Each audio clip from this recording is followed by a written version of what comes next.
All right. First of all, welcome to round two of NOVED 2024. First of all, okay, thank you. Don't forget to send me your speaking order through chat box. Um, I'm going to be your chair for today. Accompanying me, there's two great set of panelists. There's Arya and also Helen. Um, yeah. I would love if. Oh. Okay. Thank you. Since the speaking order is here, just to remind everybody that this debate is going to be recorded for documentation purposes only. If you not consented, then you can contact the ORCOM. Then this video is going to be deleted from the database. Okay, without any further ado, please welcome the first speaker from Gov PM. You're here. Oh, wait. Tes mau di Yes. wait, time. Bentar ya.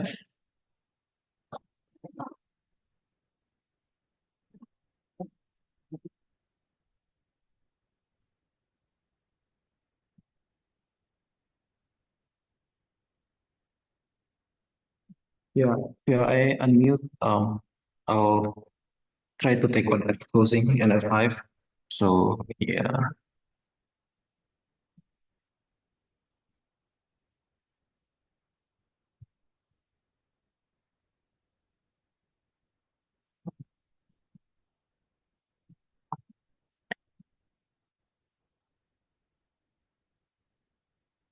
I'm gonna start my speech in 3, 2, 1. The first thing that I want to establish is a setup. I think there's 3 things. One, Indonesia has limited capital and limited human resources. We are a developing country, therefore we have to use our already limited resources very well. I'm going to explain to you why in our side it is the most best way to use our already limited resources.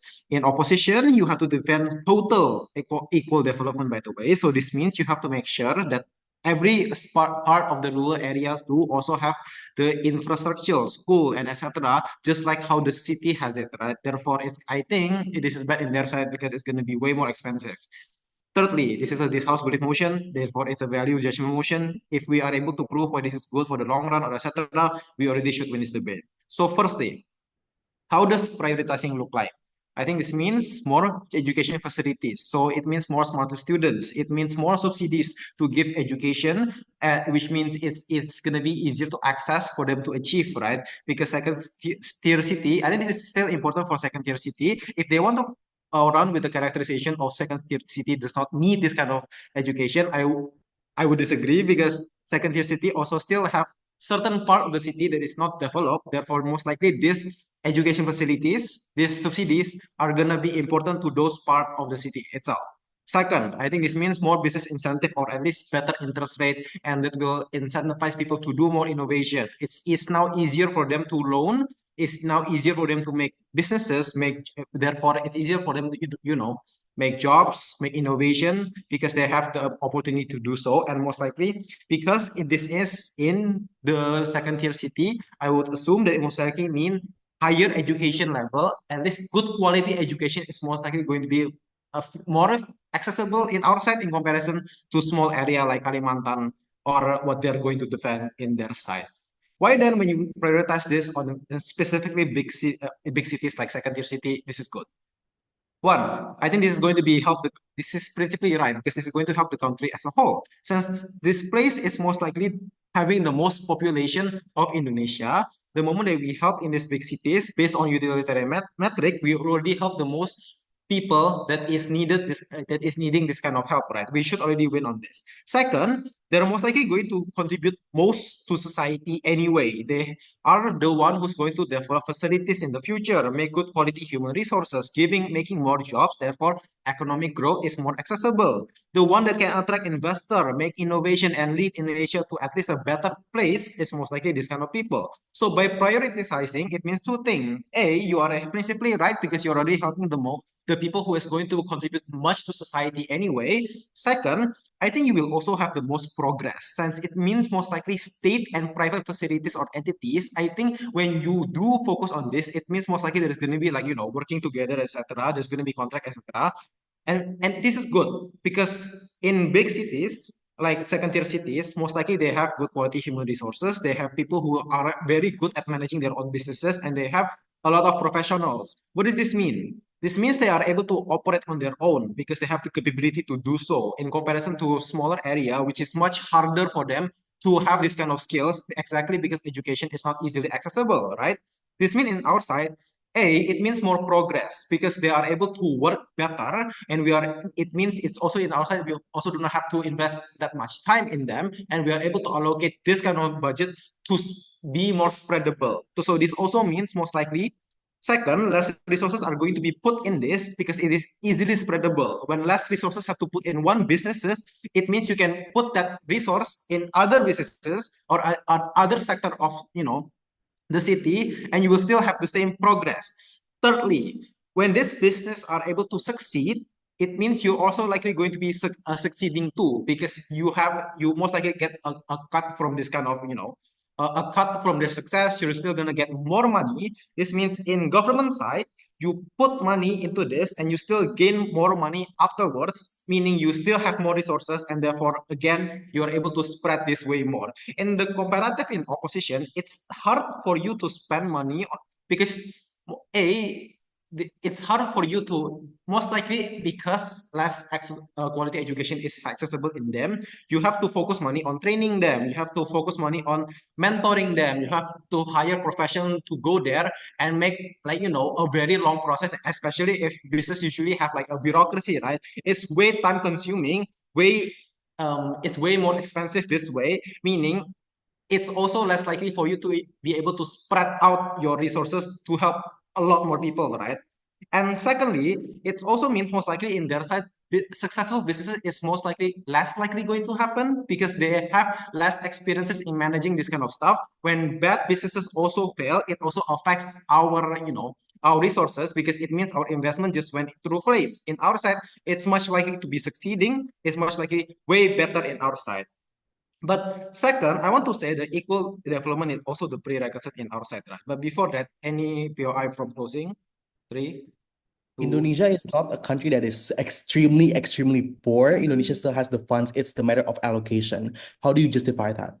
Okay, actually, that's going to be in my counterfactual comparative.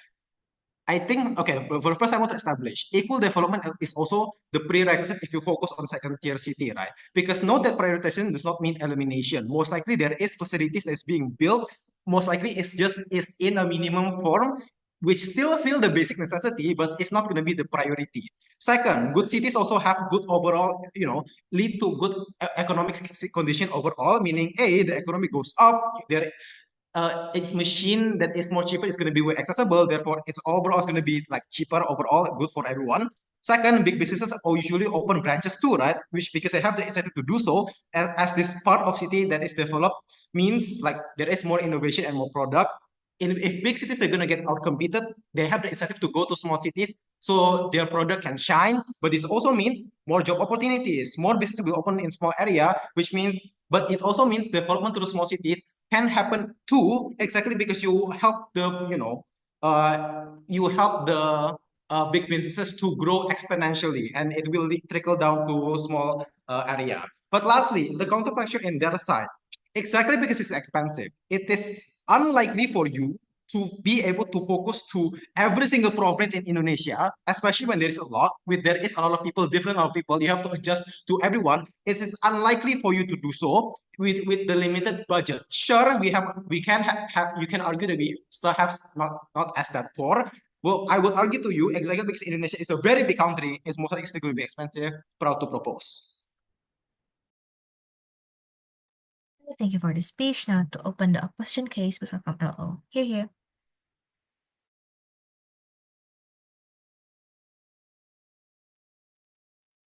Hello? Is my voice audible? Yes, you are. Okay, I will start my speech in three, two, one. Okay, thank you for the opportunity. I, as the OO, will argue about the cities and the second tier of Indonesia. And Indonesia has many cities, and it would be nice if all cities in Indonesia got the same things in each city. Since the OG team has mentioned, cities in the second tier have more population. And we think that's why we need to have more cities as good as the second tier or more, because people want to live there and people want to get the job, get the better life there. And because of that, we need the cities like the second tier or more. So the population in Indonesia will not be crowded in only several cities like the second tier. And the second one is about good human resources. Because of that good human resources, it's only beneficial for the cities in the second tier. We do not agree if only second tier cities get priority for development because Jakarta is enough to be the city center in Indonesia. For other cities, it should be evenly distributed. Let's review the problems in Indonesia. The first is related to Indonesia's uneven education. If the only second tier is improved in terms of education, then other cities are left behind and will be even more left behind. Cities that are prioritized will get the opportunity to become cities with increasingly smarter residents. Therefore, all cities need to be prioritized so that their residents are also smarter. And the question is when will cities that do have the strengths and are left behind get the priority? It will certainly take too long to wait for second-tier cities to reach their targets. And is it fair to other cities? Of course not. The second is about jobs. The better a city is, the more decent jobs it will get. For example, in the status quo, teachers in big cities get more appropriate at salaries compared to teachers in underdeveloped cities. Of course, it will affect the bad economic aspect. And the third one is about infrastructure and development, facilities and access to move places. In this case, about transportation, then transportation access become difficult so that productivity become low in the city. Productivity becomes low because many jobs require going to certain location, and if there is no transportation, the distribution process, etc., can be difficult. And that's it from me. Thank you. All right, thank you for the speech. Now to continue OG's case, we welcome DPM. Here.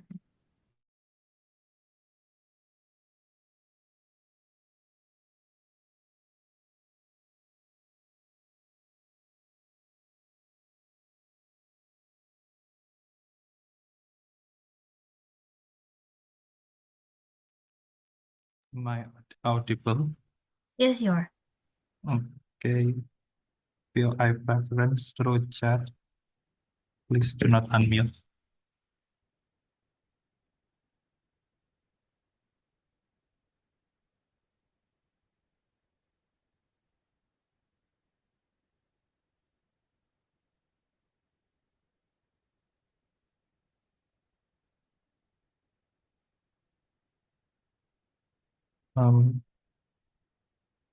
I will start in 3, 2, 1. First, let's respond what OO bring to this debate. They say that it's going to be like too long to wait for the second tier cities to like reach their targets. But I would argue that it is even longer on their side than if you are going to like pursue other even smaller cities with even lesser like facilities or like technologies or like human resources there, meaning that on their side it's going to be longer, right? Especially when my first speaker has already told you how the condition of like Indonesia is like the developing country, like we have a limited amount of resource too, and that we and showing you that you cannot rely on like those even longer alternative on their side is going to be like developing other unpromising cities meaning that even if it's true that it's going to be long, at least on our side, the rate of success of the investment is still going to be higher on our side, because those cities are those that are those that already are that is already like a major amount of like people there to like be able to become the human resource, or like a higher quality of like technology and facilities like schools or university, etc. Right? Meaning that on our side it's going to be better. But let's move on to my argument. Right? We think that prioritizing those second tier is going to give like a better investment, and most likely it's going to be to give the most contribute a bigger contribution to the country. Like those second tier cities are already popular cities to begin with, right? Meaning there are already a markets there, already high amount of consumers. There are more high quality facilities like schools, university, and like research and stuff. There are many businesses there, meaning that like massive competitive there to like push those businesses to have like a more research and development and stuff, right? Meaning that this is an ideal condition to like develop a good and promising business there.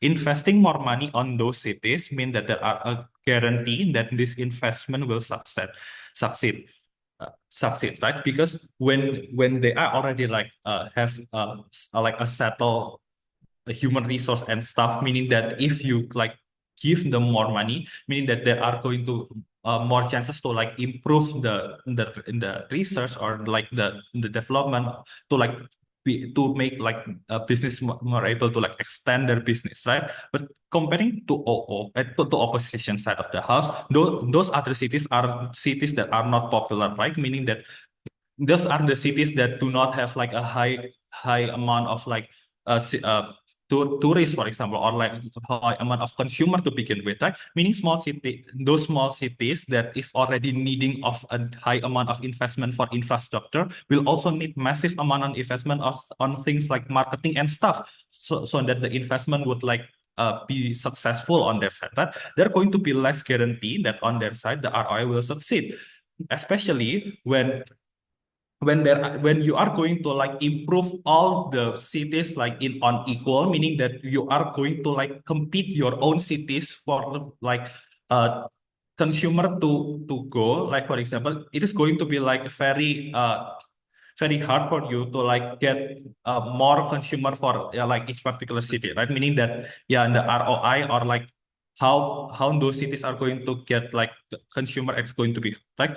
But even if but then the development of those other cities is going to be slow because there are not like enough human resource and stuff. And even if you give a lot of money, there are no guarantee like those other countries that is going to like be able to use that funding effectively, right? Because those cities are not like the secondary cities which have like the competitive advantage, meaning that we do not know like how they are going to like be able to like improve or like have a high likelihood to like be able to utilize that money. But even better on our side, there are going to be more quality in development. This was like development in technology, for example. You are going to have like a better high quality high quality because you are high quality technology and stuff and humanism, meaning that Indonesia, this also result in or more opportunity, for example, in investment, as now Indonesia will be seen with good quality city like Surabaya or Bandung for business to settle, for example. It is going to be easier to like be able to get more investment because there are going to be more, those cities are going to be like more stand out than other cities, and that vast amount of people are going to be saturated there, meaning that there are going to more like economic activities there, more income for businesses, like more income from taxes too for that from that city. But unlike what will happen on opposite side of that, there are going to be too much city with low investment. Last point, I want to point out investor in both sides will still invest in big cities because it is a safer option due to more consumer. The output when you equalize is not that investors are going to spend on rural area, but you make investor not invest as whole because everything is volatile. It's going to be much better on our side since we attract investors to begin with that allow machines and opportunities, right? But then if like opposition are going to worry about like how then the small cities are going to survive, I think that by prioritizing on those like cities, we are going to also be able to like help small cities, right? Because they are going to be like a transfer of knowledge and technology, i.e. people getting higher education from those second city will be able to like give back to their hometown because they feel like they need to help their family or their people, in the neighborhood or stuff, right? But also like researches about technology and new information that is gained from prioritizing those big cities will be able to like help other small cities solve their problem, for example. But it also like help provide more employment opportunities, for example, because like as you like invest on those big cities, meaning that there are going to be more amount of business, meaning more job opportunities are going to be to be able to like be accessed by people then. But then and also those kind of business will also be able to like extend their business to like open it on those like smaller cities, etc. Meaning that but even if that's not true, we think that by the taxes itself, it's going to be able to like help those other smaller cities by like helping government to have and more funding for facilities and stuff.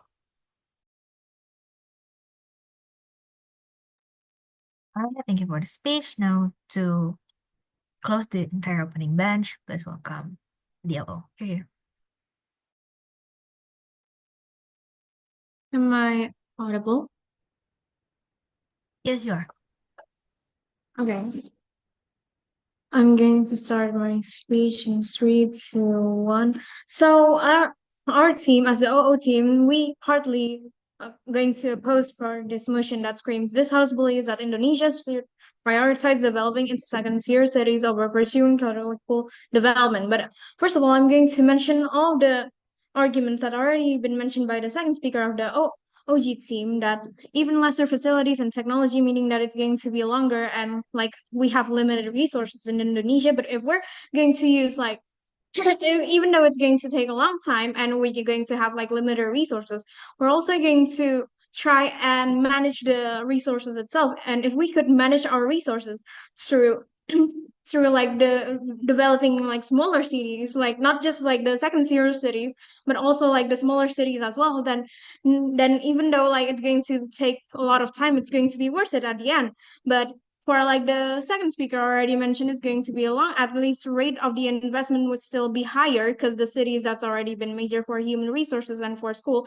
But if we're going to have like a lot of people and we're going to have like the human going to be developed like in schools or like in works, and if we're going to only focus on like the second tier cities and not going to focus on like the smaller cities, then the smaller cities the people that lives in the smaller cities won't like increase like the knowledge and all the stuff. Like they're not going to be as much as like as much like as smart as like the other people who lives in like the second tier cities, and they're not going to be as much more knowledgeable as the one that lives in the second tier cities. And especially they have like limited resources as well, even in the smaller cities, and they don't have a lot of vehicles. And to get somewhere, like if they really want to study, they have to go in like bigger cities or like the second tier cities, because like the smaller cities don't provide like the knowledge that they have. Then what's the point of like making Indonesia as like the developing country,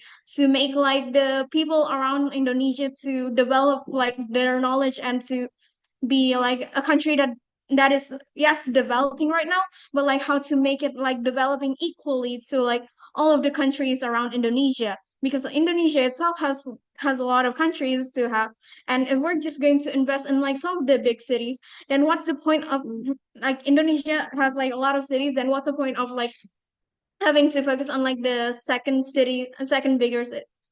tier cities, instead of like not focusing on like the smaller cities as well, to make it Indonesia equal on like the developing itself. And also the second speaker already mentioned about like those cities need much more marketing and investing, and it's going to be like less succeed. But if we're going to have like our tactical being, we're going to have to think about and manage it as like a tactical thing for us to do for like the smaller cities, and to make it as much equal as like the second tier cities, and make it much more, maybe much more like great and much more developing, then we could also make it, even though it's going to take a long time, and we don't, and of course they said that it's going to be fail, but if we're going to play our games right, our A games right, for like our management and for like the time that we need, then it's going to be a big much, and it's going to be a much more developing cities, and like it's going to make Indonesia itself as like a developing country, because like a lot of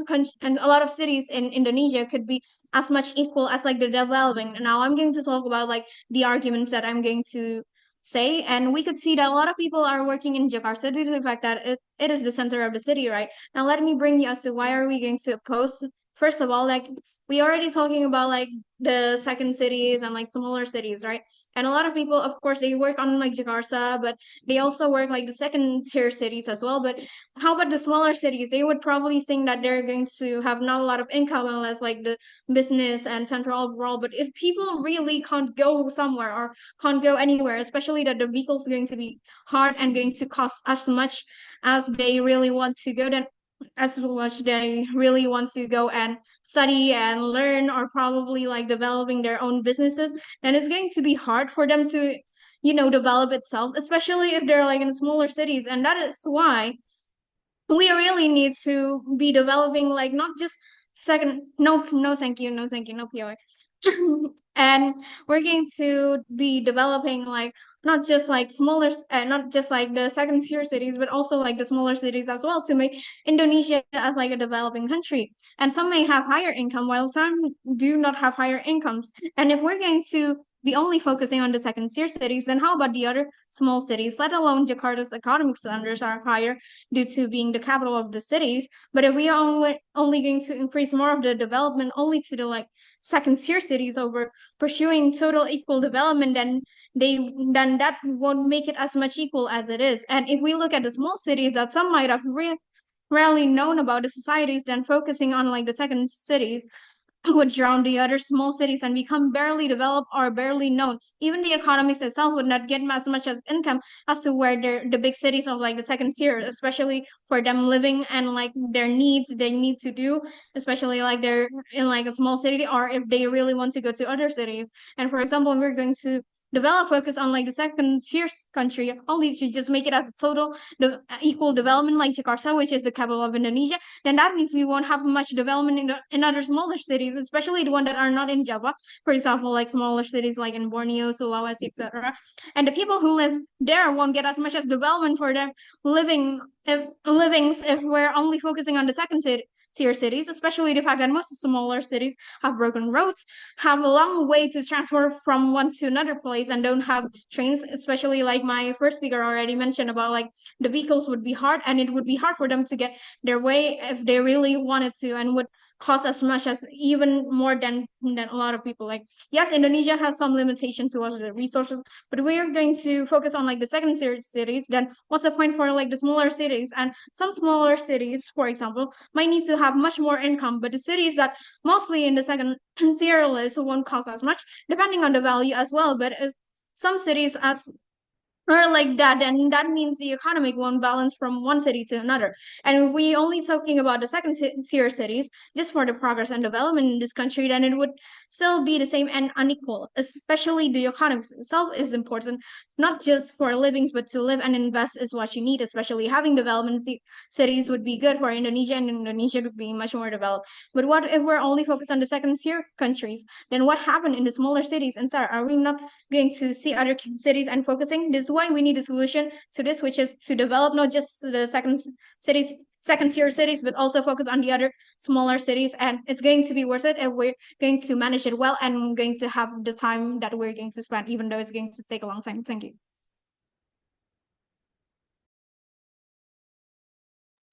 All right, thank you for the speech. A gentle reminder for everybody to time themselves. Yeah, the limit is 7 minutes and 20 seconds. Okay, now to open the closing bench, please welcome member of God. You're here. Okay, am I audible? Yes, you are. Okay, just in case I got, cut off in the middle of my speech, please remind me, because I want to make sure that every words of my speech are heard properly.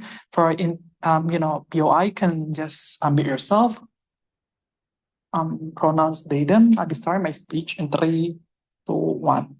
Panels understand if you want to incentivize economic development, there's 3 prerequisites, right? Firstly, it only happens when there's a massive workforce going into that targeted area. You need human resources to be willing to move into that particular area and adapt to the situation to either intern, work, or study in university. Secondly, it happens when you're willing to build infrastructure like a big mall or even to build school and etc. The support elements like transportation, for example, you need road in order for people to go into that mall. You need electricity in order to cover up the big usage of that big mall, for example. Or thirdly, it happens when there's certain kind of demand existing for industrialized needs. You cannot build a mall when people prefer to go to warung. You cannot build a restaurant, food chain company, for example. It won't last long when people prefer to eat kaki lima, for example. So how does equal access able to access this element in the first place? We question whether the areas is ready to receive development because it is oftentimes done by urbanization. You force immigration to happen to that particular area.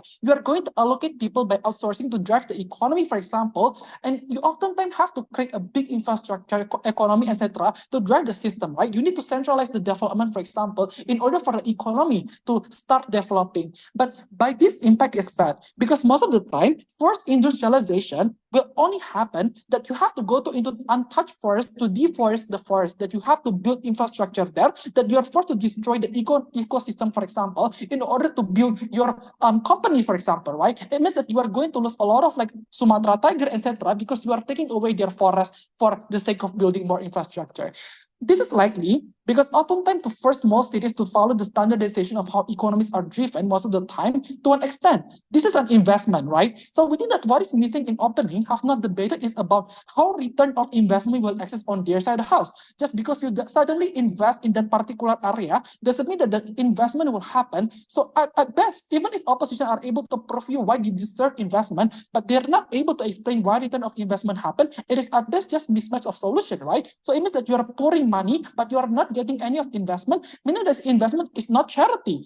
Because the central government oftentimes also plans to exceed growth, for example, they're also expecting that area to provide some kind of profit, that there's an inherent pressure for those areas to show evidence that your economy is constantly moving in a good, graphic system. For example, they're going to look at the graphic whether it's going up or going down. This is something that opposition need to explain because there's further expectation that when you pour money, taxpayers' money, for example, there's a push for government to actively monitoring whether the money is being utilized well or not. So if we already put lots of taxpayers' money from Jakarta to allocate that money into Papua, for example, people will expect whether Papua is started to becoming more progressive in this case, right? So we think that this is something that should be answered before any of the closing opposition bring any benefit.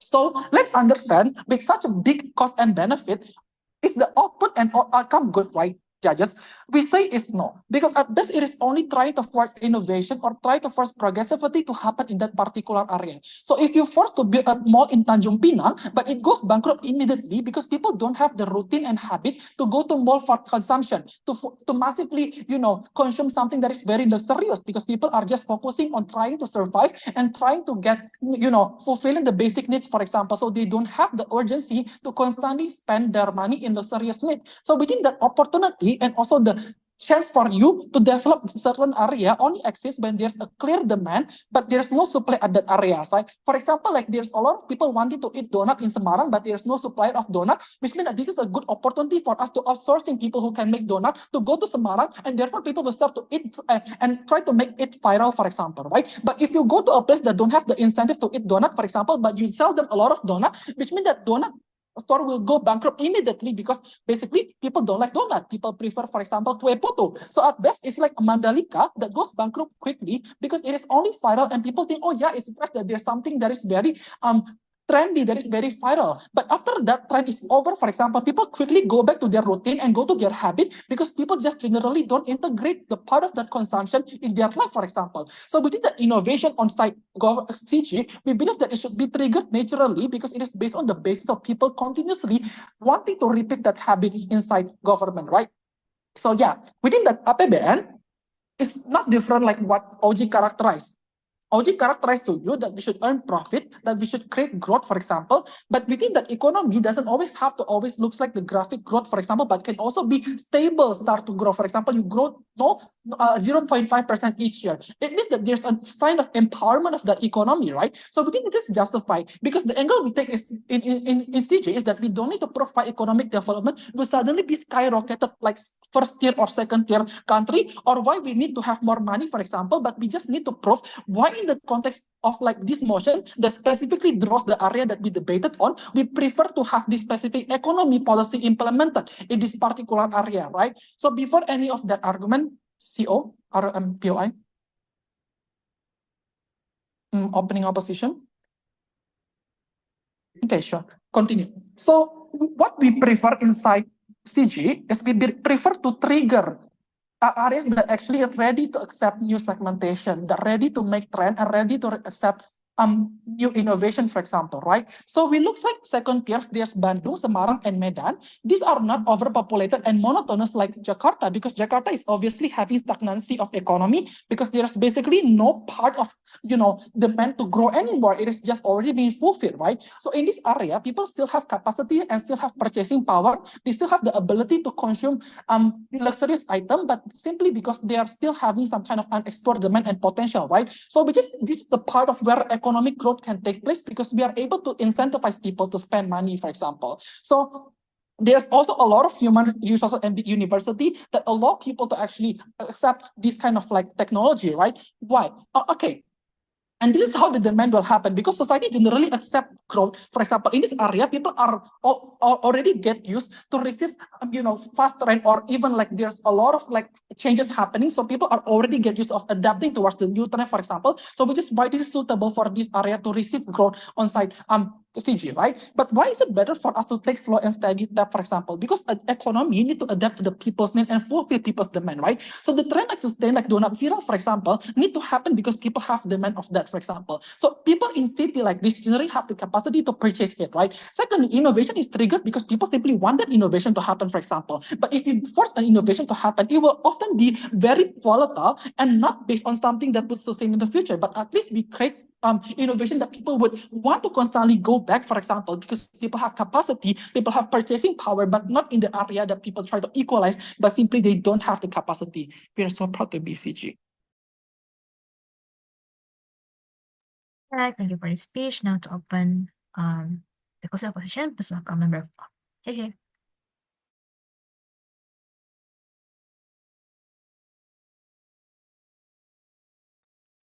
Yeah, am I audible? Yes, you are. Thank you. POIs through raise hand and chat.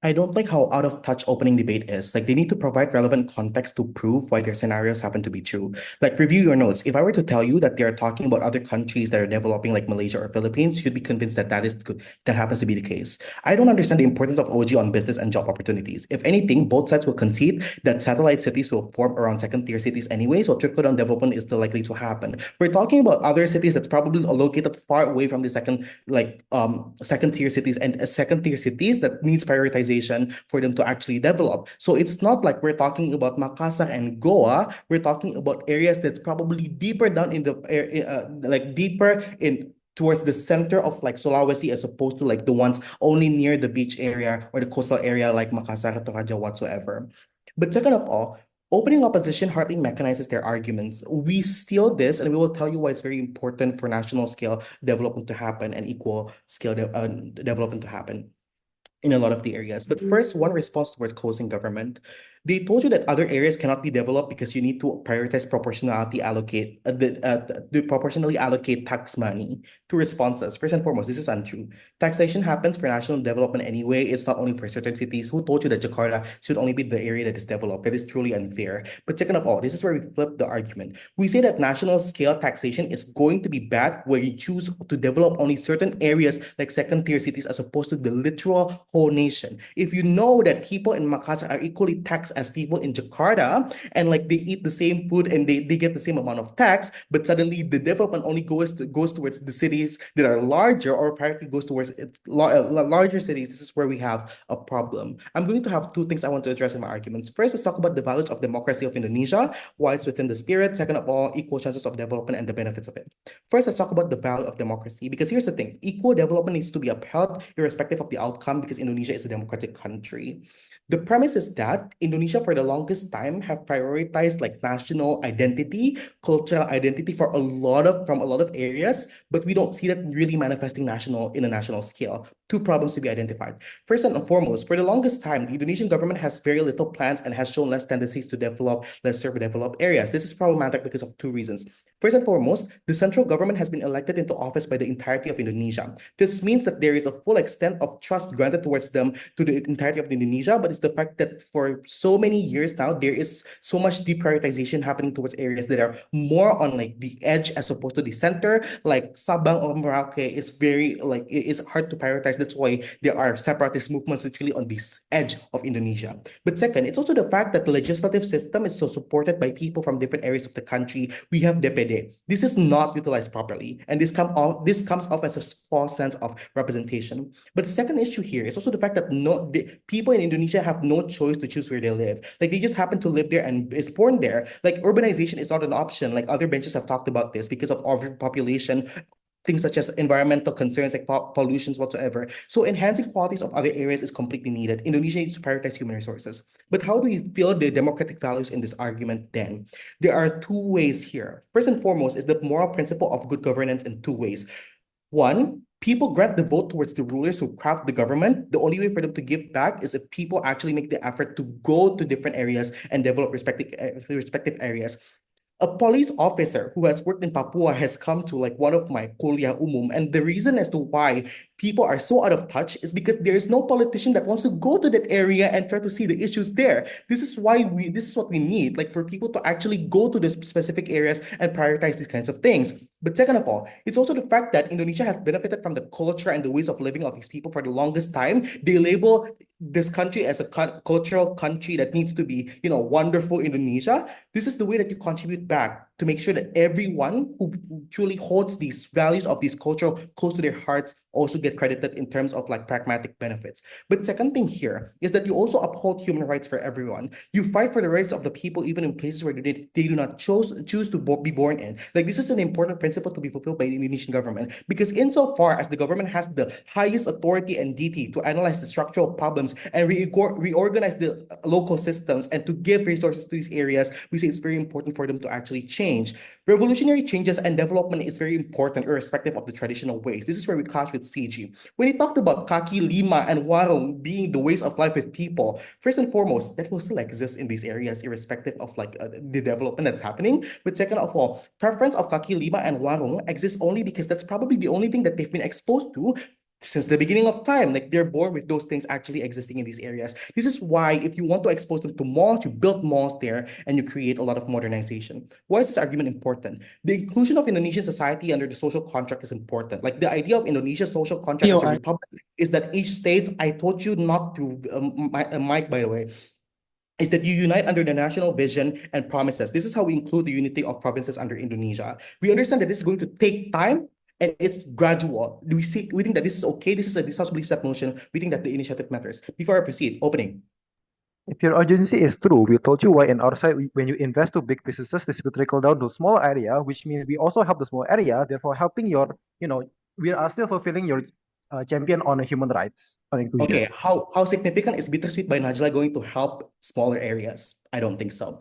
Second argument, let's talk about equal chances of development. Why will this be better under our side of the House? Three main reasons. First and foremost is that maintaining second-tier city political and economic independence is important. Like with better resources, second-tier areas have the capacity to self-sustain in comparison to smaller cities in two ways. First and foremost, there's better access to resources like education and technology. There are notable institutions. There are better quality of critical thinkers within the government that exists in these second-tier cities in comparison to very, very rural areas. But second of all, it's also the fact that the presence of more private entities and national scale investors are likely to exist in these second-tier cities. There are Lipo in all of these second-tier cities. There are CIPUTRA. So things such as provision of entertainment, business districts, and housing are more likely to exist in these areas in comparison to smaller ones. It's important to allow second-tier areas to enhance their own areas, but also this means that there needs to be more priority given to a smaller, lower-tier cities. But second of all, is that you uplift the socioeconomic backgrounds and knowledge of lower-tier cities. This is very important in order to protect Indonesian regions from being exploited by foreign actors and investors. Right now, World Trade Organization is currently condemning Indonesia due to Indonesia's effort of downstreaming. But this is because they know that other countries need Indonesia's resources, and therefore you need to make sure people that are dumb in these areas for them to be exploited. This is what we want to protect, and we don't want to make sure that Papua and Freeport happens again.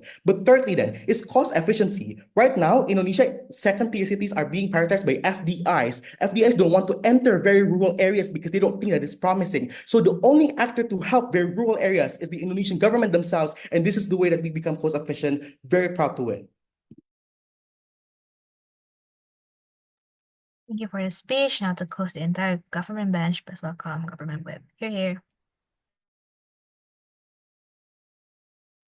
Check. Am I audible? Yes, you are. Okay, just give me a few seconds to set up. Okay. Hi, sorry Kak Kuku. Before that, boleh nggak? Can you give me 1 minute to go to the toilet very quick? Oh, yeah, sure.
Hi, I'm back. Great. Let's continue. Okay, by preference, feel free to unmute yourself. I won't be looking at the Zoom, so yeah. Better to unmute. I'll take one from opening, but if closing, have anything to say, feel free to do so. Just don't badger guys. Not good. Yeah, and clarification that I do not agree anything with this motion. Preferably all of upper bench should go to Mataram and Mataram. Cool. Beginning my speech in 3, 2, 1. One independent rebuttal towards closing opposition regarding the self-sustainability of second-tier cities. Firstly, this is totally false. The fact that there are still slums, there are still marginalized individuals there, for example, that live in the slums, for example, shows that to an extent it is not all sunshines and rainbows. But secondly, I argue this worsen because the rise of transnational businesses, things like Shopee, things like Temu that will come, means there are lesser jobs of manufacturing, which is the most amount of jobs that are located within the second-tier cities. Like for example in Ungaran, like for example in Surabaya, which mostly is factories and so on and so forth. But because of the rise of imports and exports, means these kind of jobs are most likely being it's minimum exactly because of things like Shopee and so on and so forth. Because to an extent there is an urgency towards that. But this is not the main thing that opposing government tries to defend. Opposing government will also try to defend why then protecting third-tier cities is important for 2 reasons. Firstly, there are things like colonization, like the resources just like for Jakartans, for example, things like horrible living conditions within those areas and so on and so forth. But here's the thing. Sio's speech regarding democracy is truly beautiful and whatnot. But the fact that they have no mechanization on why then it is true that development will exist under their side of the house, they cannot do it. Because they just say, more investment means more development. There is no explanation. Why the more investment? more funding and so on and so forth will be better for the development of that. Albert, I think, already clearly told us why that this is not good, why rural development is better than the CG. But let's wrap it up just to be clear. Firstly, I think usually the urbanization is usually forced to begin with. There are two reasons why this is true. Firstly, things like APBN usually needs real proof, usually needs, material in order to be, it needs material. You cannot just save APBN for the future and, wait it out. There needs to be direct proof immediately, or it will be questioned by the press, by the society, and so on and so forth. But secondly, to an extent, there's incentive from politicians to be remembered and, creating megastructures and so on and so forth. This is why there's things like Mandalika in Lombok. There's things like IKN in Kalimantan, simply because certain regimes want to be remembered. The comparative is very simple. There will be slow progress under closing government, which is better. I just want to clarify that. Why so? Because of two simple reasons. Firstly, you protect things like environment, which only exists in these particular cities that live in rural areas, which are most likely the biggest contributors of oxygen, of green spaces in this particular. The fact that you need to massive deforestation in order to create cities, in order to create parking lots, in order to create roads, and so on and so forth. But secondly, you protect things like culture because your urbanization usually uses things like emigration in order to, in order to fasten the urbanization, for example, forcing Japanese in order to spread amongst Indonesia from Sabang to Merauke and whatnot, which means it endangers certain cultures to begin with because you force acculturation, you force them to behave the same way and so on and so forth. This is why, for example, in Mataram, for example, people use less of their birth time, for example, which is Sasak and whatnot, right? Why then this becomes important and winning from closing government? Firstly, I'd argue simply because it's the characterization of how Indonesian society operates, which is the a priori argument in this part of the debate. No other benches actually mechanize how the Indonesian society actually behaves. They are very hard to adapt, especially in rural areas. This is why things like IKN is very hated simply because the people isn't ready for these changes and they just wanted forest and stick to the status quo. I would even argue this is the consent of these rural societies to still be traditional because it is historically correct for them, because it is how their parents behave, this is how they usually behave and whatnot. So it is okay to purposefully not develop the certain areas, to not modernize them, and so on and so forth. This is the main interest of these rural areas. Notice important because APBN isn't only for ROI. It is okay to sacrifice things like money in order for the betterment of the society based on things like social contract and so on and so forth. We're the only teams that mechanize what do they actually want and what is the APBN and what is these investments for to begin with winning. Second reason why this is winning is that because innovation should be innovation under closing government, if it fails, is worse to begin with, right? Because here's the thing: if things like mega structures like Mandalika fail, mostly you cannot use it for anything else because it isn't that strategic and cannot be solved easily, simply because the intention of the state isn't for ROI but for empowerment of the people. Therefore, they not care about this. What happens if it goes bankrupt? Whatnot. The comparative here, if mega structures fail in second-tier cities, it is easier for us to allocate them for other things. This is why, even just for example, isn't used solely for like watching football. You can use it things for concert and whatnot. Simply because bigger cities have way more events, have mechanisms to use this for other things, whether it is for parades, whether it is for concert and whatnot. Or at the very worst case, there's investor that can build out and buy these projects exactly because it is within a strategic location and whatnot. I think for all those reasons, because we mechanize them, we are apart from both opening opposition benches, which tries to argue, development in rural areas is important. We are the only teams that mechanize that. Even if you buy everything from the self-doubts, you need to question the mechanization, cannot be brought by the way. But why then opening government cannot be above closing government? Especially on return of investment, because we do agree to understand that this is also important. Because number one, it still happens closing government because the majority of income still come from small, medium industries and also from tourism, which mostly located in smaller cities to begin with, where the only teams who specify what is the Indonesian export, what is the Indonesian industry are mostly constituted of. But even if yes, second tier cities give way more money, I think closing government is the only team that mechanized this. But saying that it's easier for us to change the mindset of second tier cities exactly because it's already assimilated with different cultures like Surabaya, how there are many, for example, Tindos and whatnot. And whatnot. Basically, it is easier for them to change their mindset because they are way more open and they are already used to live like this. Basically, what Albert already told us. Therefore, it is easier for us to change those mechanization comparative towards equal statuses. It's not that easy because it is hard to us to change the mindset of rural individuals. But lastly, know that protecting certain individuals who are vulnerable are more important than protecting things like crazy rich Surabaya, crazy rich Mayans who live in huge mansions, and so on and so forth. Basically, like what I told at the beginning of my speech, simply because of colonization, taking resources, and so on and so forth.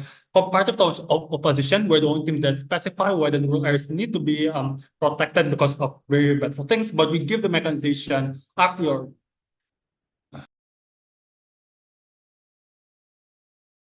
Thank you for the speech. Now to close the entire debate, let's welcome upward. Okay.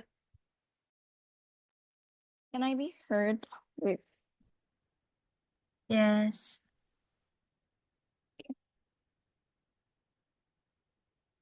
Will I unmute? Starting my speech in three. Wait, starting my speech in 3, 2, 1. I think what all teams forget is the idea about priority. I'm gonna explain to you what priority means. I think the main basis of priority means that you're willing to sacrifice any other alternative for the sake of putting this one thing that you're prioritizing on top of your list. What does this clarification means? So when CG claims down the bench that we have, so when like government claim, especially opening government claim that, oh yeah, equal development is also something that is a prerequisite of our case, but we choose to prioritize the second tier development, means that the trickle down that both government benches promise is not going to happen anyway now. This will most likely happen because it's going to look like how when you receive money or surplus of income coming from the second tier's development, most likely you're going to regulate that into like developing another second tier cities instead of just like throwing at or like reallocating that towards the other countries that are the other cities that are basically underdeveloped. So I question then the trickle down effect that both government promise there is no likelihood. The premise is that the weighing of this clarification becomes simple. If closing government and also opening government claims that we have no mechanism, I'm also going to claim that closing government has no likelihood to begin with. Two clashes that I'm going to bring in my speech. First, is equal development important? But second, I'm also going to talk about which side actually brings better development. First and foremost, I need to establish this ground, whether or not equal development becomes important, because it's still wishy-washy here and there. Opening government told you, closing government told you on how like these people in the rural areas, middle to lower class people are not ready towards development. Judge, I want you to wake up. The reason why they feel that they don't need it because they never once felt how does it looks like. They never actually think about, trying that or needing that is because they have no illusion or have no picturization on how life would be with that specific development, because all the medias are always centralized in Java. Those people in rural area barely look at the media and how like the urban life looks like. That is why there is no urge for them to push. But even if like we're going to pursue equal development, one thing that you have to understand is that equal development does not mean that it will suddenly be all mega cities. But what we want to pursue as equal development is that first, basic necessities. Second, access to self-improvement like education, technology, or capability to hop into the economic chain and be an economic driver. Understand this is what people in the rural area has been wanting for, because there has been some marginalization, there has been some exclusionary towards people in the rural area, just like what government said on how these people coming from the rural areas are less prioritized because they deemed as not, contributive enough towards the country. This looks like just what opening government tries to claim down the bench with their classist arguments. But thirdly, We think that when you're trying to make equal development in all cities, there are protections of customs. If these people do not want it like Baduy, they can basically make a protection towards their customs. Or if you're arguing about deforestation, we think that the deforestation happens in both sides of the house. You also have to do deforestation to expand the second tier of your city, the second tier city. Meanwhile, under our SEPTA house, we can make use of the pre-existing land that we have now. But most importantly, within the harm that closing government imposed, talking about hedonistic treadmills, about the economic and so on and so forth, imposed is something that is comparatively better compared to their harm on how people in rural area being envious towards people in the second tier city because they cannot live the life like the first tier. Because we think that the logic of middle to lower class people when exposed to luxury is not immediately going to, I'm going to spend all my money in luxury. The immediate translation in their rationale would probably be, oh, if I have money and the development is successful, what I would do is uplift my life immediately. There is this choice of self-control. The debate then goes whether you want to give them choice or you don't want to give them choice at all. It's going to be more harmful in their side because what would most likely happen is distrust, social unrest, and this is what most likely resorts to overpopulation because we cannot deny the fact that there are some spectrums of people who still want to opt for having similar choices like these megacities. Before I move on to my second clash, opening. Prioritization does not mean elimination. We still feel the basic necessity for these people. You cannot claim this hard. Okay, but when you're trying to prioritize something and not focus on the equal development, you have to also consider that there will be a further disparity because you're not prioritizing. The fact that there are some cities who are basically who the children could not basically go to school is because the disparity has been too wide. That is why we need to focus to solve this disparity, because if you wait for too long and the gap becomes even more wider, it's going to be even more harder for you to solve that. This curing and preventive, we choose preventive because we don't think that Indonesia is capable in curing the wide gap disparity if you wait for too long. But moving to the second clash then, which side brings better development? I think first, they concede that equal development is the prerequisite, but they never explain why they should prioritize this. We think that equal development is the prerequisite because if the objective for government is to develop Indonesia as a thriving third world countries, you need to increase the GDP prior to enhance the productivity score of people. This is why Rizky's case becomes very much important. You can have more loan because in borrowing money in the World Bank, there is a threshold where the more domestic income that you get, the more loan that you can have. That means their utilitarian is not exclusive. But we also have to understand that there is this eagerness of Indonesia trying to uplift their social and economic mobility by making some areas become economically independent. This is what we want. Under their of the house, when it is only felt by the second tier, their utilitarian only exists in the spectrum. Meanwhile, under ours of the house, Rizky has proven to you on how this economic independence is going to be achieved. For example, when you're able to get a certain APBN, when the second tier has got from the FDI, when you allocate this APBN, most likely these people can opt into SMEs. They can create more businesses and so on and so forth. Or this can be put into more welfare for the society. This is in and on itself is the obligation of the government that is needed to fulfill by the principle of democracy. By all those reasons, proud to negate. All right, thank you for the speech. That marks the end of the debate. For the debaters, please wait here while me and my panelists deliberate. For the panels, maybe we can go to room J10. Oh, or actually, I can just, yeah. Iya, J10. Okay, J10.